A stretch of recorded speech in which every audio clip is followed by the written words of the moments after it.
Welcome to our 100th podcast.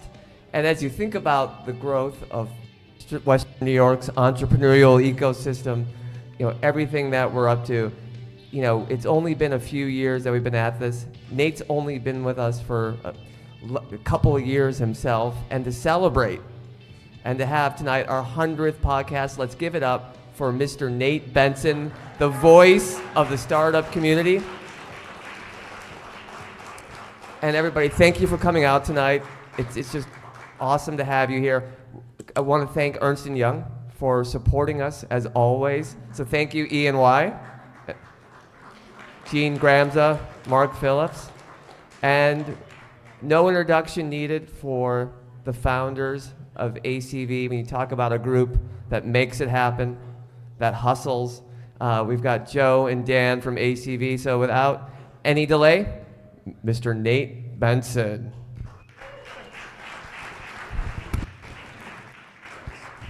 All right, good morning, good afternoon, and good evening, whenever you may be listening. Welcome to Latitude 100.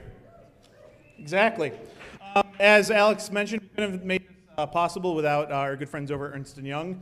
And I want to announce tonight, because of them sponsoring the show, we're going to be actually doing a monthly live edition starting in June, remainder for the rest of the year. So this is going to be a regular thing. Again, thanks to our friends over at Ernst & Young for making that possible.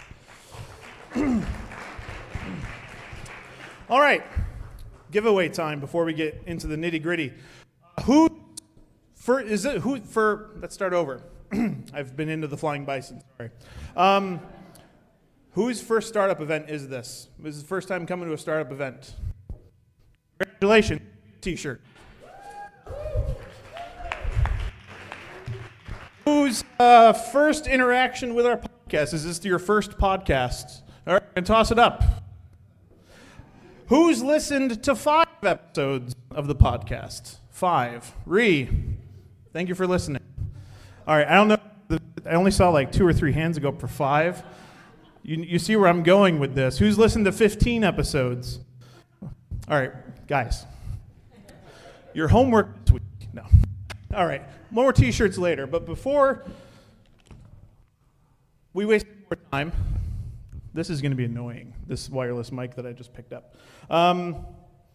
Without further ado, Joe and Dan from ACV Auctions.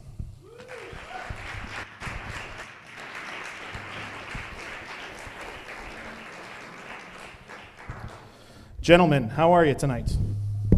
Good. Yes. Check. Sibilance. How we doing? I think we're doing well. Yeah. Everybody here? Okay, we're good. Besides me? Okay, cool. All right, I'm going to put you guys on the spot. You've got 600 plus employees at ACV Auctions. Who's your favorite? All of them. Yeah. The ones who showed up in the audience. There you go. Yes. There you go. For those who don't know you, give them the quick pitch of who you are and what you do at ACV Auctions. You've got an actual role. You should. Okay. So my name is Dan Magnuszewski. I am the CTO.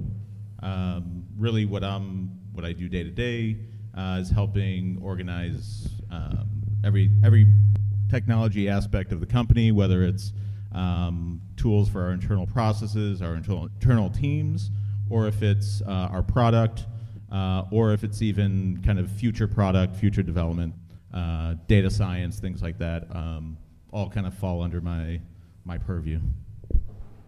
Joe? I'm Joe Neiman. Dan and I started the company in 2014. Yeah. So I've bounced around a bit. I consider myself kind of the resident industry guy. So I came from car dealership background and car auction background. So I just kind of try and bring that to the table. So I've done a lot with product. I do a lot with our customers. So my technical role is Chief Customer Success Officer, which might be a little bit of a made-up role. But I really try and bridge the gap. I spend half my time on the road with our outside sales teams, training, helping them communicate, helping them mesh with our customer base. So we're in a funky, weird industry that doesn't get a lot of exposure. So it's important that our messaging is spot on, and I guess I try and help a lot in that angle. All right, so since I'm a one-man content team, You're going to see me disappear a few times to deal with things like feedback from the mics, make sure I'm recording still. So just ignore whatever I listen to them. So getting into the nitty-gritty of the questions, though. Why don't you guys describe the process of making that first buyer, first transaction, first seller experience? Joe, if you could talk a little bit broader in kind of the business end, Dan in the technical sense, because obviously you both had vital roles in both situations, but two very different things. So I think the best way to do this maybe is even to go back to the very first car we sold. A lot has changed since then, but a lot's actually remained the same. So the first car we sold was local here in Buffalo. We started in Buffalo. It was June 1st, 2015. I ran around Buffalo, dropping into dealerships, promising this vaporware that had never sold a car and a company that never had transacted money, and said, "This is going to be great. Trust us, right? It's going to work." So the first car we sold was from a Honda dealership locally here, where, by the grace of God, the used car manager was willing to try letting us put a car on our app. At that point in time, we probably had 20 local small used car dealers signed up. So I used our app. I did a condition report, described the car, posted it live, and then sent a bunch of text messages to the independent dealers, the used car dealers that were local here, who said they would pay attention. And lo and behold, we sold that car. So a lot happened behind the scenes. But yeah, I mean, it was we kind of had to jumpstart the market and kind of force things to happen. And I'll go on a slight tangent and then I'll turn it right over. But like two-sided marketplaces are, so we have buyers and we have sellers, right? So you have supply and demand. They're extremely hard to get off the ground. But once they're off the ground, they start to feed off their own momentum, which makes them extremely valuable because they run on their own success. I mean, not that's overstating it, but we're able to increase the velocity of this marketplace because there's success and results that compile and it builds upon. So that first one, though, and when we go and launch all new markets across the country, there's always a first car in that new market. And I think I would also tell the story around, it was June 1st, and we're like, I think we'll launch today. The app went through the App Store. We were kind of sending out some marketing, and we were sitting in, now I forget what conference room it is, over in 43 North. One without a roof on it, no ceiling. Right, but right along that walkway. And we were just sitting there, and we're like, are we ready? Should we do more? Should we do more of this? And I don't know if I can swear on this, but basically we said, fuck it, let's go out, and we're just going to go, let's see what happens, right? This could be the beginning of the end or beginning of something interesting. So Joe left, and he went out to, what was at the time, Ziegler Honda, and did the condition report, and we were just kind of base camp to, field camp, and okay, you got it done, okay, what is it? Okay, it's this car, okay, who likes that? Call those people, make sure they're watching. It's going to launch at this time. Did all that, launched it, and sold it, which was really cool. So we sold the first one. We're like, great, all right. This hasn't been a complete waste of the last 8 months or so, and that was great. And then we're like, oh shit, now what do we do? We have to do a bill of sale. We didn't finish that in the product yet. We didn't finish a bunch of other things, and we're just like, oh, okay, There's all let's the go other figure things that you out. didn't think about, yeah. We thought about it. We just didn't do it, and yeah. Well, if we couldn't sell a car, a lot of those other things. There would have been wasted. No right, issues. right. Yeah. As a CTO, obviously there's always the panic. How many times did the app almost catch on fire before launch? Never. Never, you swear? Never. Okay, that's good. It was perfect. Joe is totally flawless. You don't have Same to design. ask me that question. Yeah, no, you're it's still fine. on V1 of the app, and that's how good it was. Yeah, we don't write any more code. It's all done. But no, I mean, we built a product that it was minimal. There was certain areas that we know that we could have done, or we could have launched a little later by doing it. But the beauty of it was that we kind of got it out there. We got it going. So for us, it was let's just get it out there. Let's get it going and iterate off of it. And that's really more the key, is just getting something out there, get validation that people even want to use this, that people will use it. And then once you do that, then you have this really great problem of people actually using your app, and now you have to, go from this beautiful, theoretical, oh, it'd be great to build this, and you have this honeymoon phase of building this new product, and it's all fun and, happy land when you have no customers, but then when you have customers, it's really kind of this, oh shit, we have customers and money, transacting through it, and now there's real responsibility. Yeah, you got work to do, yeah. Right, so I always kind of, that early stage, it's like running a marathon to get to a marathon. Because you have to build it, you have to get all that stuff going, and then once you launch it, it's, oh, now there's customers. Now we have to iterate on it and keep going. Joe, to put it in contrast, in my investigative research, me being a former journalist, I dug into some data I was able to acquire from the inside, and by that I mean a press release you guys released. In March, ACV sold 15,500 cars on the platform, about 2% of all vehicles sold at auction. Yeah, I mean, so a few short years later, on the other side of town calling again, hey, is this going to work, to 15,000 cars. Did you think you'd achieve sales like that this quickly? I mean, you're only under 5 years still at this point. So to me, anything I do, and this is not to say I'm far from perfect, right? But anything I do, I go into it 100%. And for me to do that, I have to believe in it 100%. And ACV was one of those things that I did believe in that much. So what I absolutely didn't have any understanding of was what the organization would have to look like, how many people, but I knew the core of what we were setting out to do. I knew the market was ripe for disruption. I'm going to say I knew, I sound arrogant here, but I knew, inside of me, otherwise I wouldn't have done it. If this was something I wasn't passionate about, I wouldn't have projected myself this far into it and, burned the ships that had got me to this point, because there was no backing out of this in my head. But so when I look at the volume we're doing, yeah, absolutely, 2%, it's a no-brainer. Now, to look at the infrastructure and the manpower and the capital that's required to go and do this, that's an early stage amateur founder, right? And that's why I'm sure you're going to ask me questions about what was your decision to bring on a CEO? It's it was a no-brainer to bring on a CEO. Jumping ahead, but that's fine. But that's always what's on a lot of people's minds. But we all have to understand our roles. So to me, I had the vision for what this could be. I think we did a really good job, as good a job as we could, getting it off the ground and proving it out. But to me, just living through the car dealer industry, it was a no-brainer in my mind that this would work. Well, so let's jump into that. Early on, you guys brought on George Shimon as CEO. Obviously, a critical time in the company to make that decision. That was the point where you guys were the only way to succeed is to scale this thing as quickly as possible.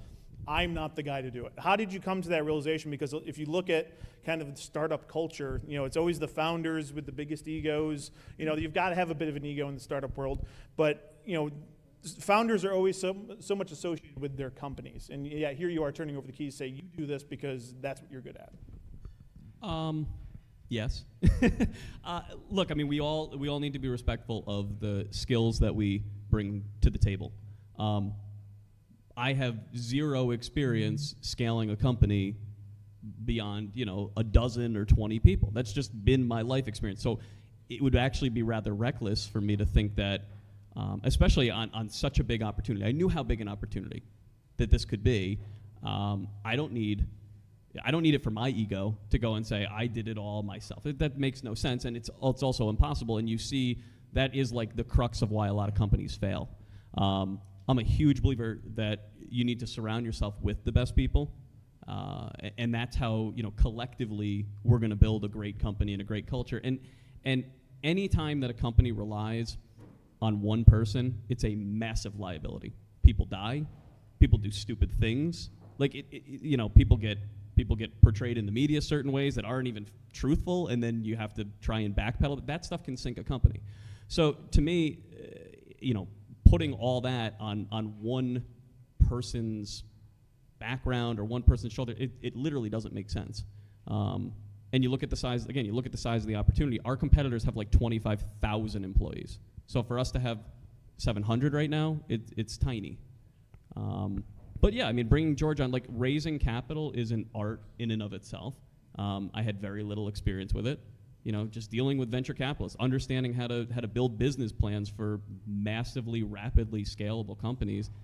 You know, it'd be a complete amateur rookie move to go and try and do it all myself. What I've learned in the past couple years, could I go and be way more confident to maybe do it next time? Sure. But like, I don't need to screw up this great opportunity. And especially, you know, I've got a responsibility. We all have responsibilities now to the family that we've built and their families. We have 700 employees, 700 families now that look to our executive leadership team to not go screw stuff up.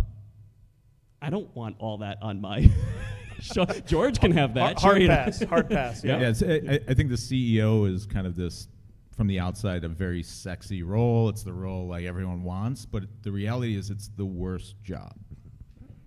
So it's great when things are going great, Yeah. but yeah, when you got to report when it's not, it's Dig in a little bit by saying it's the worst job. Obviously, what do you mean by that? And kind of like layman's. Well, I think it's just everything flows up to you. So, you know, you have the entire organization, you know, in ours, you know, heavy on operations, you know, people in the field, technology, you know, there's all these different components that go into it, and you're responsible for all of the things. If 700 people independently doing things, things going well, things going bad, people issues, market issues, and you know, none of it may directly be your fault, but it's all your fault.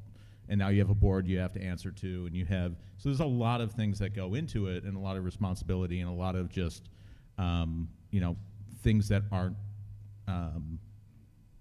the most fun things to be doing. So, and I had a buddy of mine who's been involved in a bunch of companies that had mentioned, like, he gave me that quote. He's like, yeah, everyone wants to be CEO. It's the worst job. You don't want to be the CEO. It's terrible. What elements of your services had the biggest impact on your guys' ability to scale quickly? I mean, I want luck. I mean, that's part of it, right? Yeah. Obviously. Yeah. Being at the right place at the right time. I mean, you guys identified one of the last industries that haven't been impacted really by the internet. So, I mean, obviously. Yeah, I think it was, you know, when Joe and I first started talking, it was, you know, kind of the thought on why this could work now was a lot of other people who are building companies and products in the space. There's a move towards mobile. All of the pre-existing auction, you know, services or vehicle data companies were starting to, you know, have different apps, and people are scanning the VIN code and trying to get extra info while in the auction. So kind of the flip phone era was kind of dying out in that sector, and kind of moving more towards smartphone, just because there were advantages that more and more people were taking advantage of. So we did time it correctly. Had we done this 4 years earlier, it probably would have flopped, right? Or at least in the way that we went to market, mobile first, with this concept of being able to use the app, take photos, and be able to bid from anywhere. That may not have resonated. We may have had more pushback initially. So I think a lot of that is figuring out, you know, timing it correctly, and having that right kind of go to market. Can I riff on that a little bit more too? So to me, timing is super important. Luck is super important. Like, ridiculous hustle and getting told no and not accepting that. And I'm not saying there weren't like hard days and challenging, you know, like every day was challenging. It still can be. But to me, you've got to look for opportunities where the clients that rely on an industry are underserved. And that was the industry that I grew up in, right? So like, it was ripe for disruption. And any startup, any company, you know, we talk about startups like there's something different. I don't know. Companies are companies, right? Some have the opportunity to grow really fast, some don't. But to me, you have to be able to very easily identify how are you going to add value to an ecosystem, and you know, and to your customer base. And if you can do that, you've got an opportunity. If you can't do that, then you've got a little passion project, or you're trying to rip people off and just, you know, short-term profit off of something and exploit. And fortunately for us, I was just intimately close to this huge industry that, you know, liquidates 20 million cars a year and just takes advantage of all of the users that rely on it. So it was like a no-brainer that if we can pull this off, you know, we're going to be selling 17,000 cars this month in 2019. Of course we are, right? Because people are going to come to us. Now, is it that easy?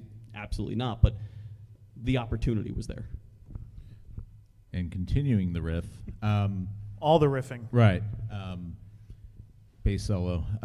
So the other piece of it is actually bringing in the right people is the other huge, you know, we've made, you know, a lot of hires early on that may not have been, you know, right for where the company was or where we needed to go. And then starting to get, you know, a couple really solid pieces in place. Because if you get, you know, really good people in, especially early on, it's super important, and everyone's probably heard that a million times. Your early hires are the most important because they're also going to attract more people, right? So if they're a C player, they're going to attract C and D players. You know, if you attract A players, you're going to get A players. So that was a big thing I think we learned the hard way, but eventually, fortunately, we learned it. And we were able to start bringing in some really great people who subsequently brought in more great people. You know, riffing off your riff. So as CTO, you know, it started out with you. You're sitting working 25-hour days writing code and stuff. Now you're managing like a 50-plus person dev team. What challenges have there been, you know, as a CTO who built the product essentially, to now kind of trusting the artists at what they're doing and kind of letting them provide the input? Yeah, I mean, I think it kind of goes back to what I was saying before, where if you're hiring great people, then you can trust in them to also find other great people and make the right decisions. And, you know, really, you know, my goal is to kind of set the vision and be able to kind of keep things, you know, kind of be the bumpers to keep things in line if they start going one way or the other.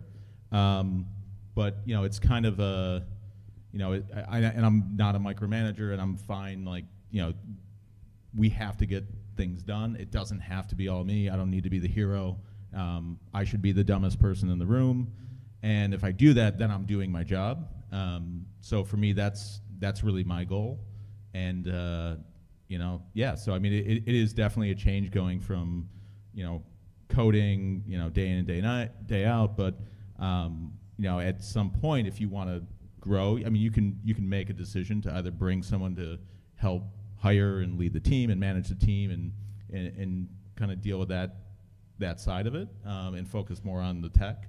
You know, because you really, at some point, as you start building, you need to build the right organization that allows you to achieve the company goals. And it's not just, well, I still want to build this, or only I can write code for this, or, you know, you have to just let go of it and just bring in great people and, you know, believe in them that they can execute on it and make sure that that's happening.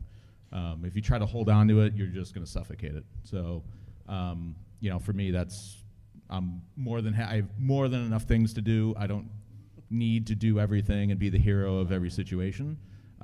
So that's kind of how I look at it. But it is it's a weird transition going from writing all the code and just being that person to other people are doing it, and they're doing real work, and you're doing meetings. So. And spreadsheets, yeah. I try to stay away from those too. All right, so both of you are car guys. It's a small group here. That's full disclosure. Have either of you seen a car come through your platform and go, all right, I need to figure out a way to get this car? And if so, what car was it? You go first. All right. Joe's list is longer. I like really weird things like wagons and just really Family trucksters and family vehicles. I mean, we've had a lot of kind of I guess interest. I mean, we've had McLarens, Ferraris, all that standard stuff. That's I'd drive one around. You know, be all right. I've got 3. It'd be all right. Garage in Kenmore. But yeah, I just like the weird, quirky, you know, sport wagons, stuff like that. That's kind of my jam. But I love Panameras as well. So I have my filters set to Porsches and things like that. So he's the tech guy, and that's why he likes dorky wagons. Yeah, But yeah. we love him. So I'm a user, like an actual user of ACV. So I still have my dealer license. So there's a Tim Ferriss concept of scratching your own itch, right? And that's literally what ACV was. It was like, if I wanted to buy cars, right? What would be the best possible way that I could buy cars? And back in my previous life, when I was a car dealer buying 40 or 50 cars a month, there were two ways I could buy cars. I could go to auction, which was drive to an auction, breathe Sit there all day, fumes yeah. all day, chase these cars around, right?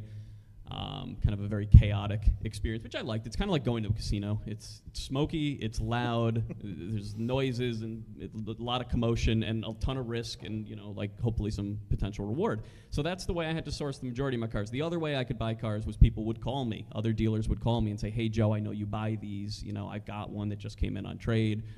Put a number on it, blah, blah, blah, right? So ACV was basically the blend of those two experiences with hopefully all the pros and none of the cons. So long-winded way of saying I've probably bought 100 cars off ACV. So yes, there's a lot of stuff that I've seen that I've liked and bought. And I get. All right, list them off. Let's go. 100. Okay. Is there a favorite though? Is there something you're like really proud that you've come across? And I bought an old Porsche that came out of Connecticut. okay. So it's a 72 911. It's really cool. And I actually kept that. That's still in my garage, which is, I don't keep cars. Mhm. Like the longest I keep a car is maybe 6 months tops. This one I bought in November, so we might We're have a new coming record up, here. yeah. I know. All right. I know. Can you guys talk a little bit about the ACV culture? What is the ACV culture? And obviously, as you guys are rapidly expanding your team, there's a core group of 300-400 here, but you have an entire team scattered across the country. What are some of the challenges to maintain that culture nationwide? It's obviously hard. It's hard having and maintaining a culture and not just keeping it consistent, but you want, as you bring in new people, they help they help that culture grow and go into new ways and better ways. So it's tricky. Our culture, and really at the core of it, it's trust and transparency, and that's what that's our goal for our dealers that we work with. But it's even what we kind of look at internally from a culture standpoint, where we are open. We do call out things that are problems, and really trying to make sure that we're all in this together. It's not I'm calling you out because I think you're terrible. It's I'm calling you out because I think there's a better way of doing this, and it's better for everybody if we look at a different way of doing it, right? So, culturally, it's and I know for me, like, it's not looking at the way things have been done, and we have people that come in that are from auction industry or elsewhere, where they have this very this is the way it's been done. How are we going to do it this other way? Like, that doesn't make sense. And it's like, no, it does, but it is completely different, and that's on purpose, right? So for us, sometimes it's how do you get people acclimated to what ACV is and what we're trying to do, and how it's so different than the way the rest of the industry thinks. There is that process. So through onboarding, through just acting it out. I mean, it's one thing to say this is your culture, but day in, day out, when you demonstrate it, the decisions of the company or decisions of individuals, that helps kind of perpetuate what we're trying to do. So yeah, it's definitely not an easy thing to do, but culture is going to evolve as well, right? And that's a good thing. If you're hiring the right people, they can help evolve that as well. So I think that's the goal, not keeping it stagnant. It starts with a couple really cool co-founders. That helps. Wow, and Yeah. the ACV section's cringing at the moment, just for the record. Look, I think what we do is refreshing for our crusty old industry. I think it shocks a lot of people, just the way we interact with our customers. So it's tough because everything that I learned in the car business, and when we bring people in, like Dan was saying, from the car business or auction business, they're shocked at how we interact with our customers, because we expose ourselves to getting taken advantage of sometimes, right? And Those can be painful when you know a user is taking advantage and financially, abusing us, right? But where George has really helped me is anytime you get in this, and I'm super guilty of it, but we all are, is when you have like this tunnel vision of like just seeing red, like you've got to stop, because you're just going to make a terrible, short-sighted, scarcity mentality decision at that point in time. George brings a lot of like maturity to the table in that sense, where it's like, well, what did we do that got us to this position? I'm like, no, that son of a bitch is like ripping us off, and he knows what he's doing, and he is, and he does, but how did we let that happen, Joe? And it's like, but that's what forces you to get better. That's what forces you, and then we all, especially as the executive team, like we've got to cultivate that culture and say, I understand you're pissed because you know that X, Y, and Z happened, and talking to either our customer or our employee, and just say, what can we do to avoid this going forward? And like, what do we need to change to improve this? But anytime you're doing like those knee-jerky, defensive, sort of tactics, we have a saying, it's don't be them, and them is our competitors who abuse our same customer base. And so it's a really simple way of just saying, well, how would they handle this situation? And okay, now how can we handle that situation? And I think it's really, really, it's like a breath of fresh air for our employee base. And I think it's something, I can't speak to the tech side of how we recruit other than we're doing really, really cool things, and Dan can extrapolate on that, and that attracts tech talent. But on the sales and operational side of things, like doing the right thing for the customer just feels good. And so it's kind of a radical shift in our industry to just, hey, like what if we have to pay this customer, we pay this customer, we move on, right? The loss you take right now, it's one and done, move on, learn from it. And they can be painful, but the more painful they are just means you had to take that lesson, right? You had to take that cold shower and learn from it. And I think the other thing too, we look at it, culturally, it's we're not going to sell a customer, to buy our product, right? We're going there to be a business partner with them. We don't make money. We have no guaranteed money or contracts or anything.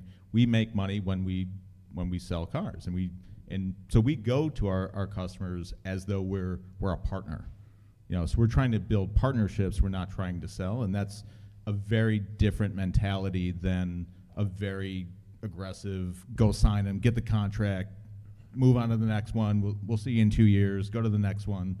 It's it's something where we cultivate it, and we just view them as partners, not as customers.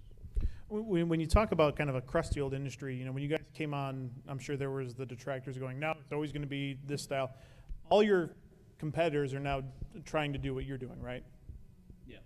So it's like they're playing catch up to you guys at this point. Yeah, we've clearly again with the scratching your own itch. Clearly, what resonated for me. I'm not the only one who thought we needed this. And it's interesting. Like when I went out and got in front of a lot of dealers, a lot of them had said like I had this same idea, and they did, right? Like it's not to say I was a genius. It's just we executed on it versus they had the idea and then they kept buying and selling cars versus myself who quit my job, went all in on this, and took the leap. But yes, they're definitely now trying to follow us because they're trying to get back in front of us because they don't like the market share that they've lost. And I'm more than happy to have them continuing to chase and copy and take and do everything that we're doing. And for us, we know that. We know there's a lot of competitors, and there's going to be more that are popping up as you get more and more successful. You're going to get more and more copycats, and that's fine, and that's kind of the sport of what we're doing. So I think that's kind of fun, and I enjoy. I talk to the team a lot. We try to build a moat around what we're doing, and each new thing I figure out ways to put more crocodiles in the moat, and that's kind of what we're doing. So just make it harder and harder for them to replicate everything we're doing, but at the same time, you can replicate features. You can steal our background image and put it on your website. And has that happened? I can't confirm or deny. Okay. but potentially. So you have all these things where you literally ripping off Right. just the dumbest things where it's you feel a little sad. Like it's like, oh, It's like, oh, man. good for you. But yeah, so we like that image too. That's a good image. But I mean, that's a good position to be in. Like, you want people to be constantly concerned about what are they doing? What are they doing? Oh, they just did this. Okay, stop what you're doing. Let's go do this other thing. And if you have a company that's context shifting, trying to catch up to you, perfect. That's exactly where you want to be. And for us, we're going to continue running faster and faster and being able to iterate faster and build better product and have better teams that can execute more quickly and just build great product and do it faster. And the other side of it is really our customer service and just the way we view it. The way we view what we do is all about, it's kind of the Zappos model around just, customer first and just, if that customer is your father or your mother, like, what would you, Sure. how would you handle that? And kind of having that philosophy as well, which is unheard of in the industry. Speaking of kind of new iterations and always kind of pushing the boundaries, you guys recently came out with ACV AMP. Now, I read that news release multiple times. I'd like to consider myself tech savvy, Dan. Right.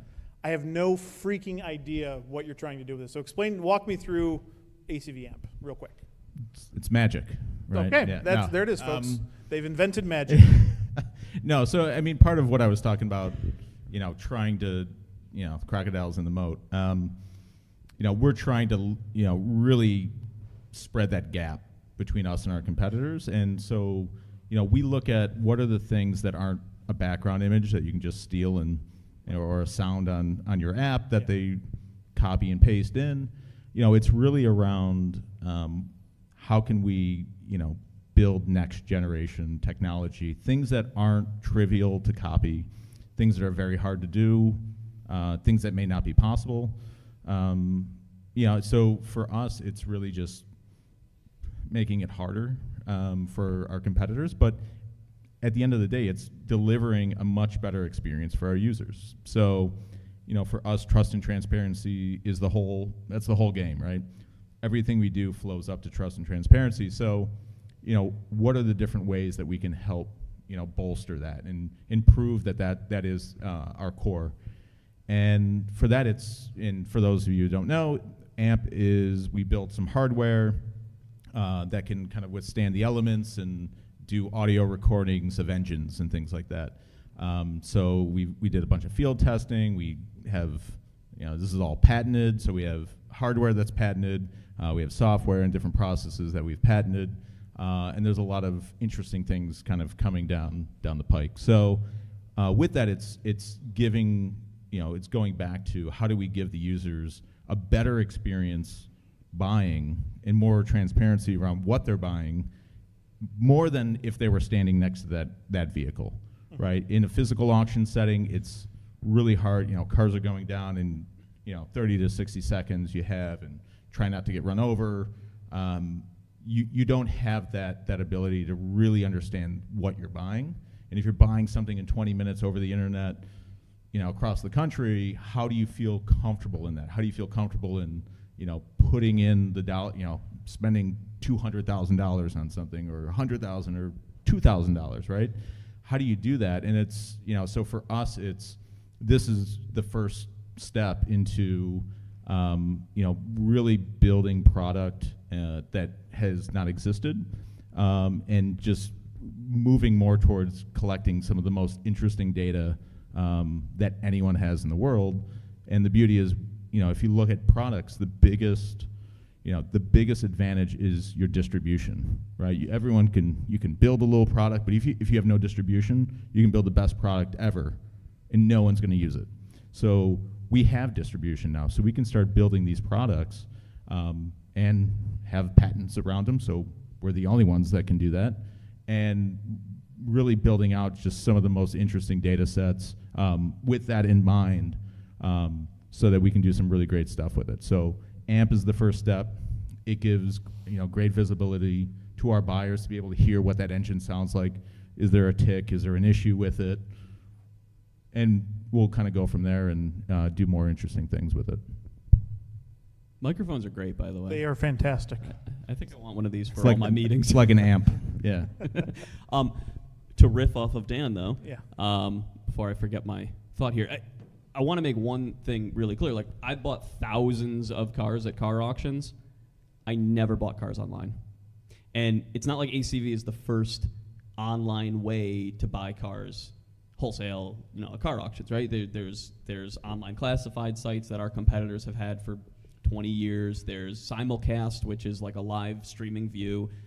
And the reason I wouldn't use those things is because I didn't feel safe. So I couldn't hear the engine. I didn't trust the condition report, if there even was a condition report. I couldn't see the dynamics of that auctioneer and what was going on live in the lane. So, there was a huge, even though, I guess the point being, like, sometimes what looks like a market that there's no opportunity in, if you get into the weeds, you can find it. Because what we ran into, again, scratching my own itch, but when we talked to dealers, it was, I need to touch and feel the car. And that was exactly how I felt. That's why I spent 3 days of my week driving all over the Northeast to go to physical car auctions to touch and feel these cars. So we had, a level of quality that we needed to achieve, even to make ourselves feel comfortable. And once we accomplished that, like, I never hear that objection anymore, which is fascinating, because in the course of a couple years, it's gone from I need to touch and feel it to, now we're working with thousands and thousands of dealers that are embracing the way we do things. Or my recon costs are less buying through you than if I have someone from my dealership go to an auction and physically touch and look at that vehicle. So by doing that's really just at the core of what we're trying to do. If they feel more confident buying something in 20 minutes through an app, never seeing it, never touching it, and trusting in us, then we've won. And that's really our goal. Well, it's kind of like Best Buy, right? Like, if you went to go buy a speaker system and you went to Best Buy and there's 7 different ones on the rack and you really can't figure out which one, or you just went on Amazon and one had 1,000 5-star reviews and the other ones had meaningfully less, which one would you buy, right? You're more informed to make the right decision, if those reviews are actually true. Accurate, yeah. But at face value, Everything's true on the internet. It's so true, Dan. It's so true. So shifting gears a little bit, last week we reached out on social media, asked people to submit some questions. I'm going to give you guys an opportunity to ask a question in a moment. So if we haven't covered something, I skipped over a lot of my notes because I wanted to give you guys an opportunity to ask questions as well. But let's go to the submitted. You can ask more questions. We too, can if ask you want. all the questions. Going to the submitted questions. Dan, Brian wants to know how Ethereum is treating you, and will there be an ACV token soon? ETH was good. Ethereum was good. for some people. For some people, right? Yeah, it was good. Can't talk about it, but maybe. I have a feeling Brian didn't ask that question. That's what he asked. Is he back there shaking his head? Don't throw me under the bus, Brian. These are all real questions, I swear. You guys spend large chunks of your day bogged down in spreadsheets. What is your favorite spreadsheet and why? I hate spreadsheets, and I hate Google Sheets even more. Google Sheets is the worst. Just terrible. The problem is that Google Sheets is the largest or most popular database in the world, along with Excel. So my goal as we kind of scale out is that we kill almost all spreadsheets. Some are good, but in general, I try to kill them and put them into a database and have an app around it with security and other things like that. Joe, any favorite spreadsheet? I love Google Sheets because I can use them, and I'm I don't not like your and I'm not fancy very apps, techy. Dan. It's the great eternal struggle. So yeah, so we've got a couple for the to me, every incremental car still is of very high value and its own little. We talked about ACV's creating magic. To me, when I think about that, like when we sell a car, it's still a little bit of a magic trick. We take a car, and in the course of a 20-minute spontaneous auction, and this will change, this will evolve, right? But what's gotten us to this point, we put that thing out, to a marketplace, and in 20 minutes later, it's got a new owner, and we're transacting. What's going to end up being $2 billion worth of transactions this year. So I like spreadsheets that showcase that, right? I like to look at the dynamics of the auctions because to me, I'm still fascinated by it. Dan Green wants to know if you could be an automobile, which automobile would you be? Dan, like really? That's the best question you could do? The Porsche 959. That's cool. Yeah. Exotic, European, all the things I'm not, so. You're Polish. What's a good Polish Yeah, car? no, that's true. Yeah. I don't want to answer that question. You don't have to. You don't have to. Dan Green wasted everybody's time. Classic Dan. Classic Dan. At this moment, how do you guys measure success? What are some of the metrics you base that on? It can't all just be sales, right? Or is that the biggest, obviously?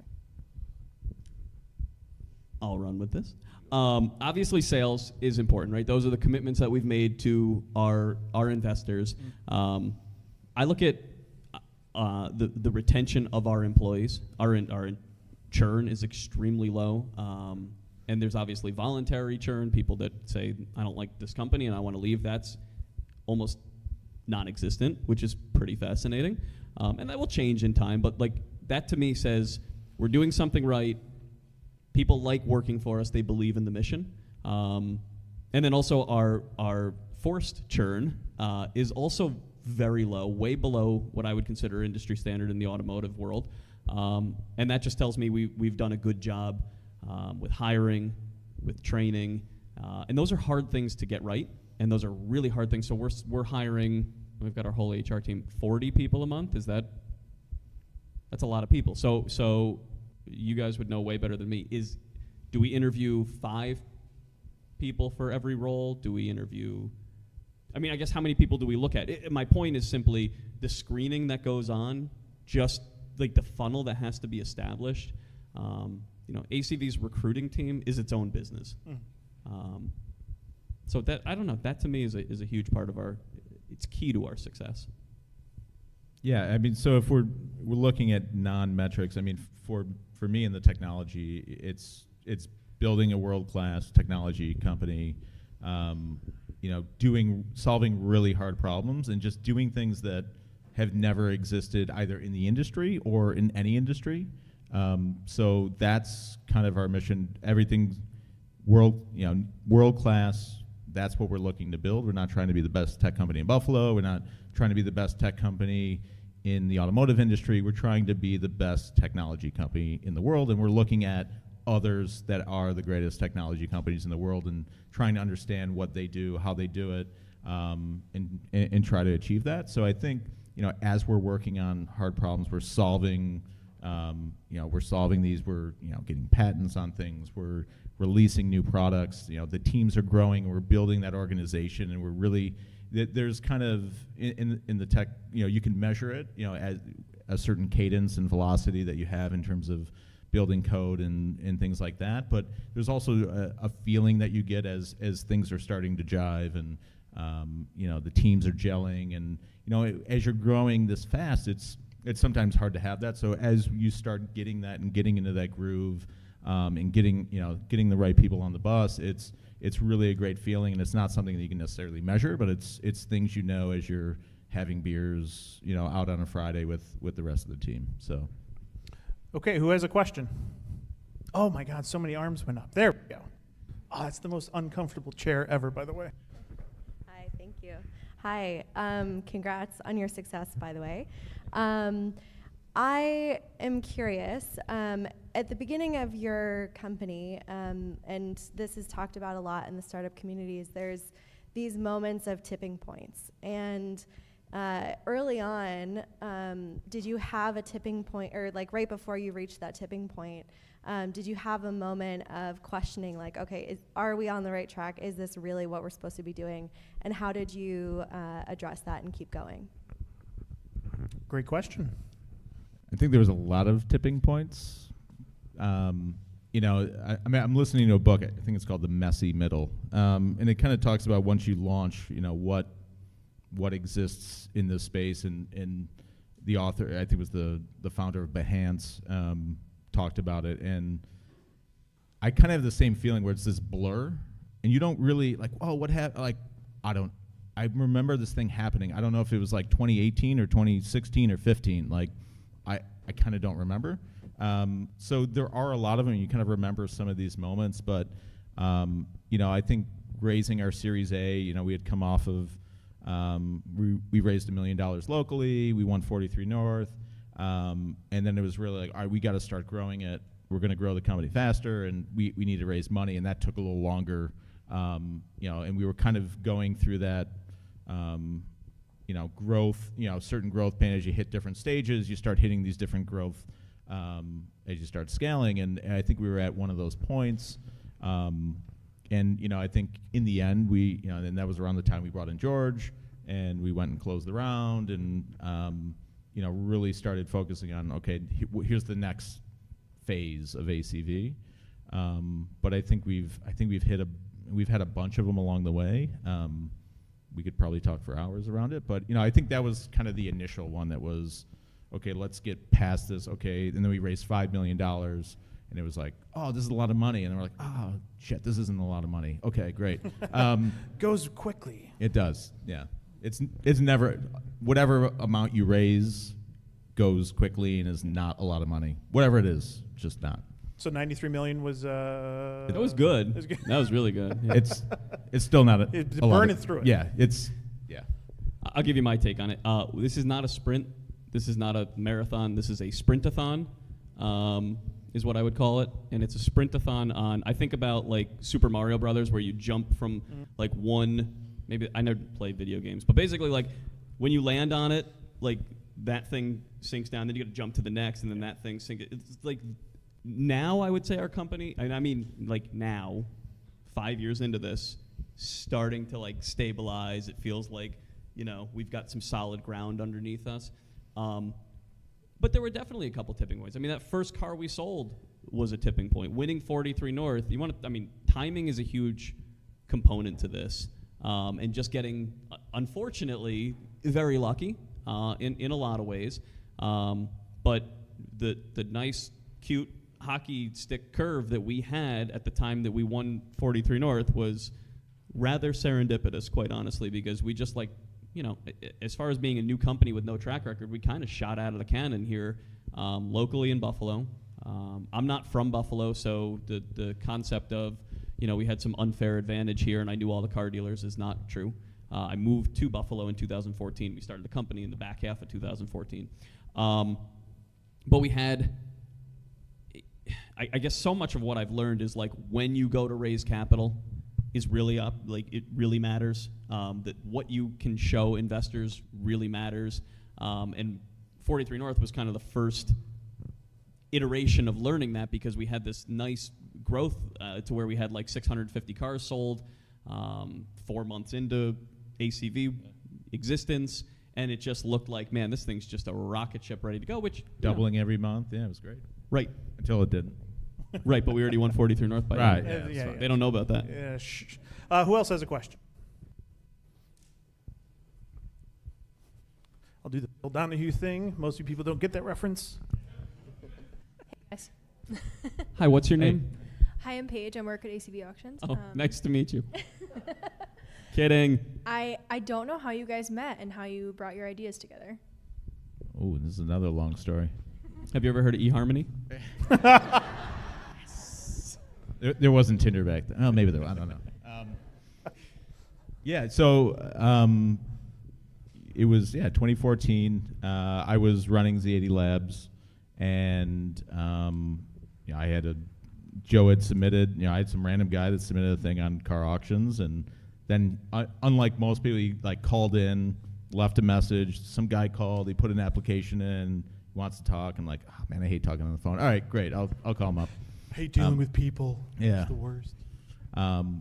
So got on the phone. I remember talking to him, and he's like, I have this idea, buying used cars, this and that. I go to auctions, and I don't know if this is a good idea. I'm trying to like bounce this idea off, and I was like, so we went into it. And I was like, okay, I get it. My dad has a used car dealership, and so I grew up like understanding the auctions, understanding. I would in the Buffalo News, I would put his listings under my cell phone so we didn't get charged the dealer rate, just used car dealer stuff. So I'm very familiar with Oldest it. trick in the book. Oh yeah, and I'd get like $50 when it sold, and they would call about a 2000 or a '98 Sunfire, and I'd say, Great car. my dad. Oh, let me give you his number. Yeah. So yeah, we did that. So I'd grown up like understanding it, and it was just a smaller kind of hobby thing with a couple of his buddies. So I understood it. I'm like, all right, this makes sense. Like, seems like it could work. Like, I'm kind of looking for my next thing. I was looking to get back into, building companies, which I was doing before, and the investor piece felt a little bit like sitting on the sidelines for me. So I was looking to get back into the game, and this came up, and we met. Joe came in and started talking about it and started sketching it out. And I don't know if Baroni is still here, the guys from Helm. I don't think Helm existed at that point. And we were talking with them and started, sketching out what it was going to be. And then around that point, Jack Recco, who's one of the other co-founders, was like, hey, man, what are you doing? I'm like, I kind of got this thing going. He's like, oh, all right, cool, I'll meet up. So we meet up. And then from there, we just kind of started talking to dealers, started talking to some potential investors. And from there, it was, okay, seems like there's something here. I was starting to code some of the stuff, nights and weekends. And, then I think it was probably November 2014, I put in my notice, and I think Joe had put his notice in a little earlier. And we were just like, all right, we're going to jump in and do this. And so January 1st, we were all in, and no money, no investment dollars, and it was, a very rough prototype of the app. And we were just kind of off to the races, hoping this thing would work. So I don't know if you can fill in the gaps too. This is a long story, but It is a long story, but I think it's. I liked the eHarmony joke a lot better. I'm not gonna lie. Yeah. I'll work on new material for next time. I'll see if I can follow that up with anything. So to me, the story here is that you've really got to put yourself out there. And I'm not just trying to say like, oh, I knew exactly what to do. It wasn't that at all. I didn't know what to do, right? So I was a car dealer who I would consider myself to be like iPhone proficient, but not a tech guy whatsoever. Dan won't let me near, and rightly so, anything that has code on the screen. I don't even know what I'm looking at. So like, but what I did do is I put myself out there. When I needed to solve problems, and I was a small business owner before this, I had nobody to turn to except myself and really kind of figure that situation out. This to me was no different. I couldn't sleep because I was so obsessed with this idea. I mean, funny thing to get so obsessed about car auctions or whatever, but like this was something I was extremely passionate about. So I was obsessed and just, started doing the Google searching, like basic stuff. Like, what do you do with a idea, right? Like, I didn't know where to turn. Fortunately, when I was doing my Google searching, I stumbled across Z80 Labs, which I had no idea what that was, didn't know it existed, didn't even know what a tech incubator was, no joke. But 2014, it was tiny.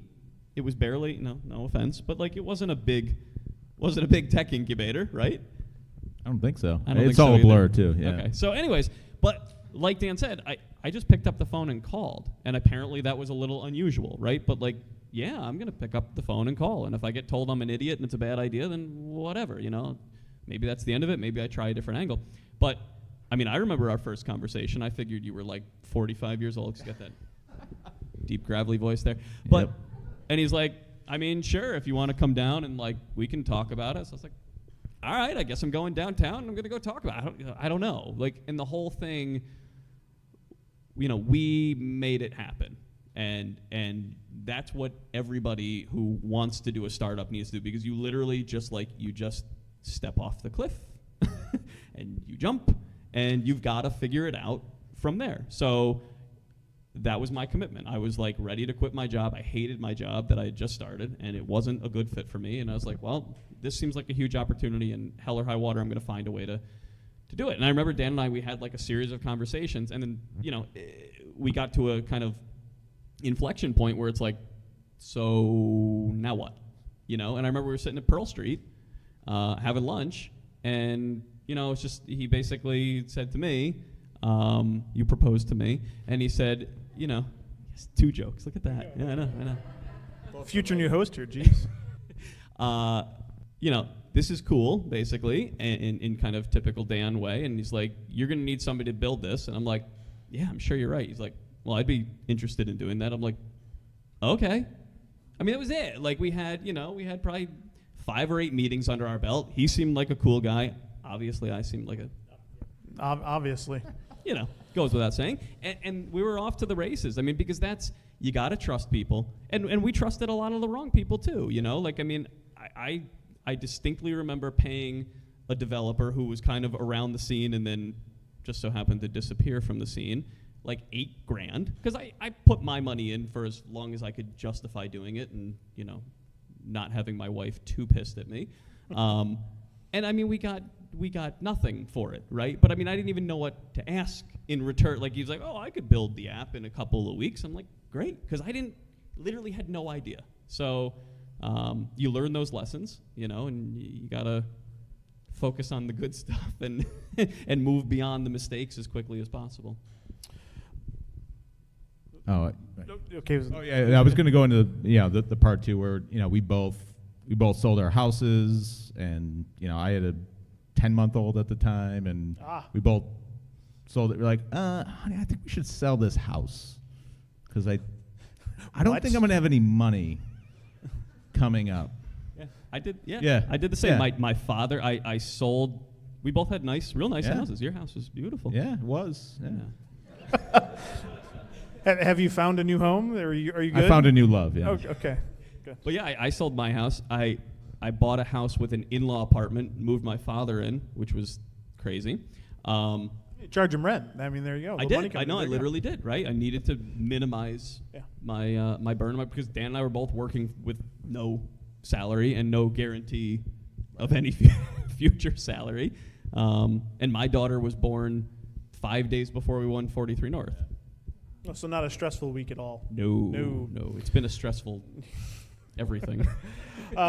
So as we wrap up, because I know you guys have a business to go run, let's say, argument's sake, you can utilize the quantum realm for a moment. Anyone see Endgame? No? Okay, well, that joke did not go over like I thought it would. Camera I'll guy teach did. you. Thank you. I'll teach you how to do jokes. Thank you. Yeah. Thank you. I'm learning. 100 episodes. By episode 200, Stay I should away be, from the nerd stuff. I know. That's the key. I know. People love awkward relationship jokes They love That's that. what I've learned. They love that. tonight. Yeah, good crowd for that. So if you go back, talk to yourselves throughout the process of one, but knowing everything you know now, what would you say to yourself? What would you tell yourself to make a different decision? Give yourself a warning on something? What's that big lesson you've learned that you wish you could go back and kind of redo a little bit? So many. Tricky. Yeah, I think there's certain things that operationally where we would have maybe put more resources, maybe instead of relied on consultants to maybe come in and help kind of kickstart certain processes or things like that. But it's kind of easy looking back and saying, oh, we should have did this or that. The reality is, and kind of Reid Hoffman's thing is, launching a startup is basically jumping off a cliff, assembling an airplane on the way down, and hoping you assemble it before you hit the ground. Yeah. That's kind of what it is. So if you survive, it's pretty good, right? Like, oh, we could have had 2 bathrooms in this plane. Okay, but you have a plane. You're flying it. Still It's fine. yeah. You're alive. So I think that's kind of the thing. Whatever kind of keeps you alive, keeps you moving. And it won't be it may not be the best decision looking backward. But at the end of the day, if you're hiring the right people and if people aren't a fit early on, that you make that hard decision, you move them along, you bring in the right people. Sometimes, especially early on, you're in that family stage of a company. You may bring people on, and it's harder to let someone go. But maybe doing that and kind of getting into that groove and letting go a little faster is a good way to go. But I think there's a lot of things we could have done better. But in the context of, what we were going through, and, there's just a million different opportunities. There's a million different ways to go. You're just trying to keep the lights on. You never have enough money. You never have enough people. So how do you kind of balance all that? And that's kind of unique to each company, but at the end of the day, the goal is to, play another down, right? If you can stay alive during this and get to that next level, that's kind of the key. And so, I don't necessarily have any regrets around certain things that we did or didn't do, but we definitely made some mistakes that we paid for, but fortunately we made enough correct decisions or enough good decisions to kind of steer us in the, down the right path. That's tough to top. Yeah, I was going I to don't say, have to top it.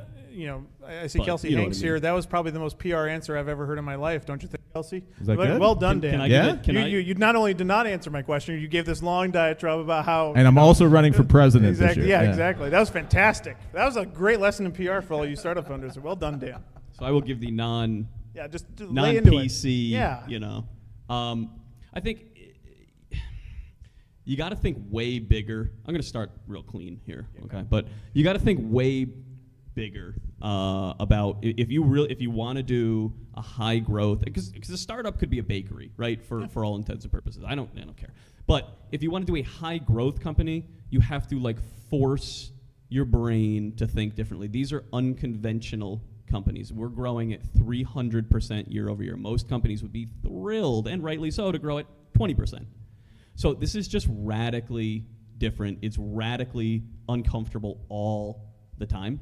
And thinking really big, because I used to try and think real big and then basically get scared of I'd be scared to death of a company that would have 700 employees, and I couldn't even wrap my head around it. So that just means, okay, now you need to bring people on who are comfortable with that.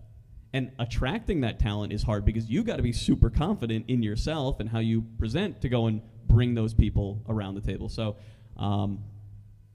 we probably waited even too long to go and do that, but I wouldn't even try to approach a guy like George Shimon, to be like, oh, hey, we got this huge opportunity. I mean, it's good fortune that he saw what we saw. And the numbers showed it, but I mean, we were in our infancy at the point in time. When he joined, I look back and realized just how small we were when he left what he was doing. I think it was 300 cars a month. Yeah. At that point, just to give. Yeah. Some A little bit of context around perspective it. to the 15,000 you did last month. Yeah. But to use your quantum thing that no one understood, including me. Go see Endgame, guys. Come on. Here's my non-PC. If it's quantum, then we did the thing that we also didn't. Yeah. Okay. Okay. Yeah. I'm stuck between nerds. Help. Yeah.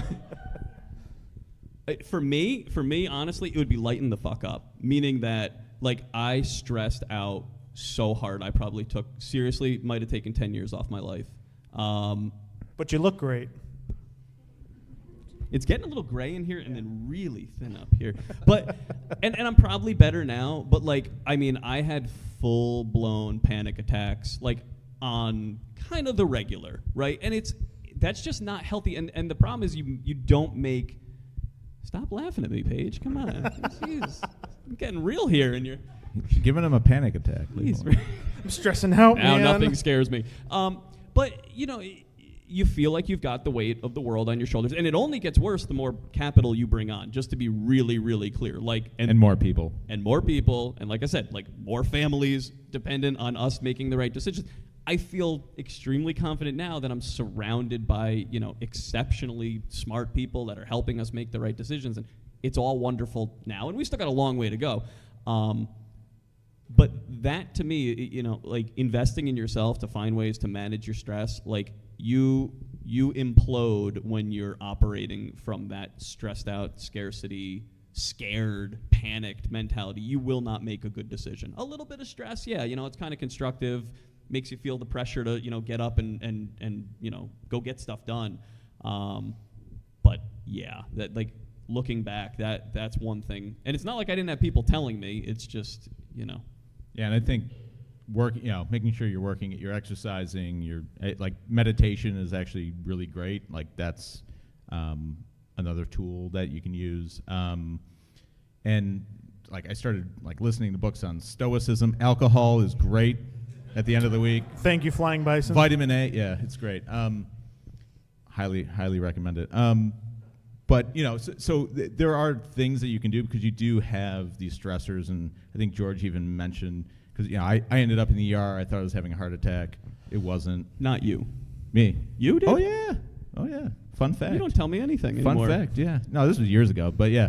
But yeah, and George's like, oh yeah, that's like a 30 attack, and it's like this thing you have when you just get really stressed, and I think the hospitals get really angry that you show up having a heart attack when you're just like panic attacking or whatever, because they're like, you're fine, we did all this stuff. So, from that, it's just kind of like, okay, how do you manage your stress? How do you, meditation? Like I said, exercise, meditation is just great to kind of level set.